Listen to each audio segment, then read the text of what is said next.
Mantan Wakapolri Komjen Purnawirawan Ugroseno memenuhi panggilan klarifikasi Korps Pemberantasan Tindak Pidana Korupsi Polri. Klarifikasi terkait penyelidikan dugaan korupsi pengadaan hibah lahan sekolah polisi wanita periode 2010-2014. Ugroseno tiba di Mabes Polri sekitar pukul 9 pagi tadi dan dirinya datang untuk menjelaskan yang ia tahu. Ia mempertanyakan dasar hukum penyelidikan kebijakan yang sudah lewat lebih dari 15 tahun.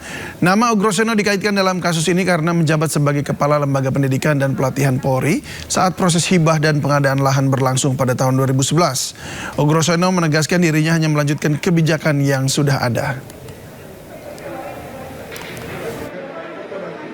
Kalau 2011 kan berarti harus ada hasil pemeriksaan Irwasum,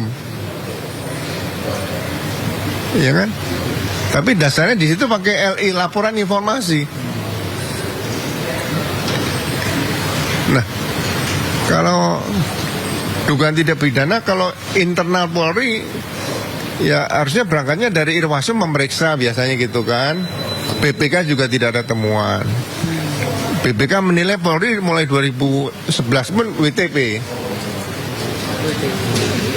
wajar tanpa pengecualian. Nah ini 2011 bisa dicari pakai LI. Nah kalau semua Kapolda, Kapolri, Pak Hugeng sekali dicarikan LI gimana nanti? Itu aja sih. Nah, saya karena diundang ya saya jelaskan aja. Apa aja Pak klarifikasi yang dibawa? Dokumen apa yang dibawa gitu untuk klarifikasi? Semua ada panitianya, saya nggak tahu apa-apa. Saya Kalemdik, ya kan? Panitia pengadaan pembelian tanah, Brigjen katanya sudah meninggal ya, nggak tahu nanti gimana nih. Semua itu kan ada panitianya. Apalagi itu Pak. Kejaksaan Agung memeriksa 2 saksi kasus TPPU Febri Adriansyah. Dari 2 saksi tersebut, 1 orang tak memenuhi panggilan. Jalan.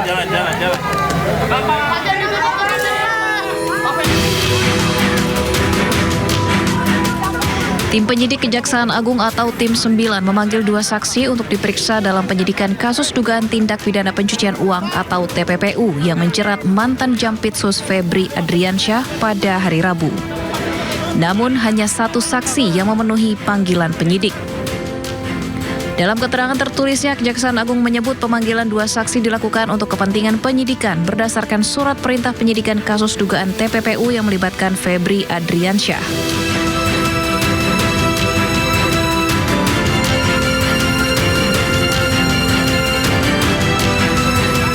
Dari 2 saksi yang dipanggil, hanya ATW selaku penasehat hukum afiliasi Don Rito yang hadir menjalani pemeriksaan, sementara 1 saksi lainnya tidak memenuhi panggilan penyidik. Kapus Penkum Kejagung menambahkan penyidik akan kembali melayangkan surat panggilan kepada saksi yang tidak hadir. Pemeriksaan saksi masih terus dilakukan untuk memperkuat alat bukti dalam perkara tersebut.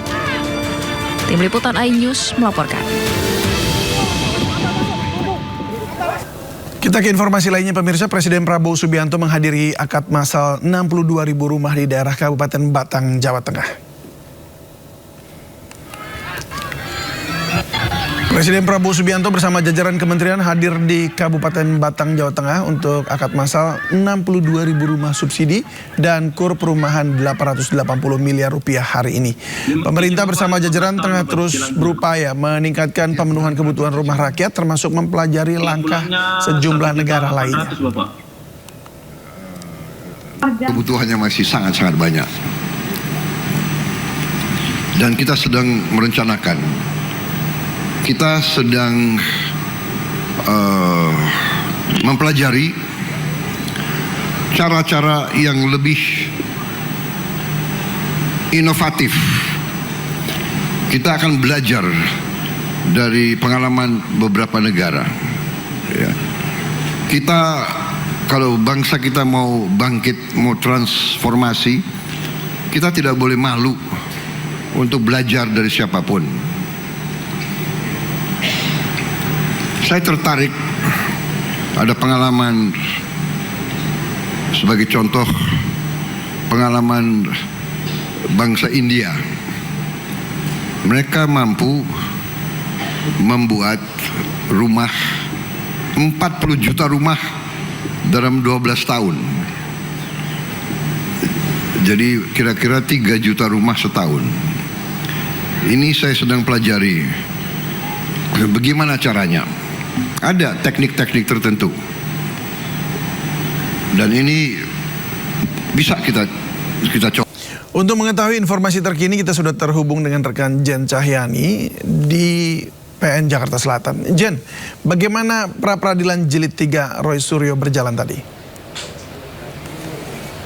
Ya, baik David dan juga pemirsa, untuk pra-peradilan Roy Suryo yang ketiga ini yang menuntut ganti rugi kepada pihak termohon yakni Polda Metro Jaya nanti akan dilanjutkan pada pukul 17.30 atau setengah 6 sore waktu Indonesia Barat. Kalau kita tadi sempat mendengarkan pada sidang siang tadi dan juga wawancara atau pernyataan yang disampaikan oleh pihak kuasa hukum Roy Suryo dan Roy Suryo itu sendiri, memang untuk pra-peradilan kali ini yakni menyangkut dengan permohonan ganti rugi senilai 206 juta rupiah, di mana ini termohonnya yakni dari Polda Metro Jaya buntut atas putusan yakni di mana penahanan dari Roy Suryo ini diputuskan tidak sah oleh majelis hakim, yang kemudian dari pihak Roy Suryo menuntut ganti rugi sebesar 206 juta rupiah kepada pihak termohon yakni Polda Metro Jaya. Dan juga dari pihak termohon tadi sudah menyampaikan kalau Polda Metro Jaya sebagai termohon ini menyampaikan atau meminta kepada majelis hakim untuk menolak permohonan ganti rugi tersebut. Alasannya yakni nilai yang diajukan oleh pihak Roy Suryo yakni senilai 206 juta rupiah yang merupakan kerugian material, kerugian imaterial juga, ini tidak bisa dikonversikan kepada atas penahanan yang kemudian tidak sah. Jadi dari Polda Metro Jaya menyatakan kalau tidak bisa dihitung secara imaterial, yakni senilai 100 juta rupiah kalau dihitung dan dikalkulasikan sehingga semuanya jumlahnya 206 juta rupiah. Dan mereka dari pihak Polda Metro Jaya menyatakan kalau hal tersebut atau kalkulasi tersebut tidak objektif.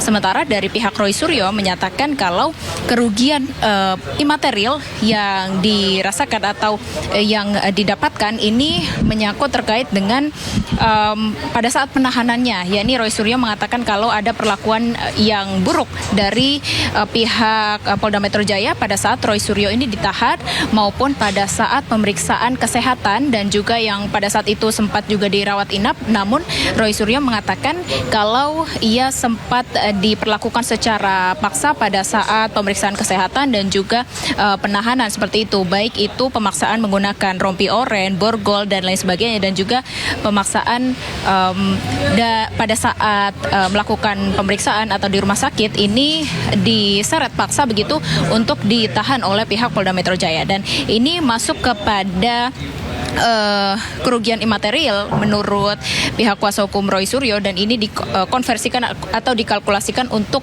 penggantian ganti rugi yang diajukan kepada pihak termohon yakni Polda Metro Jaya.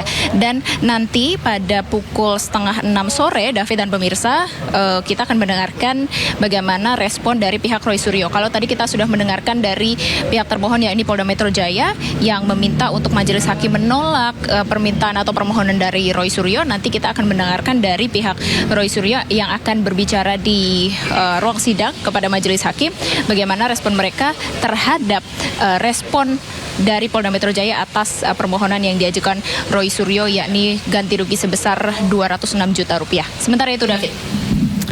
Baik Jen, kalau begitu kita tunggu update selanjutnya. Selamat bertugas kembali.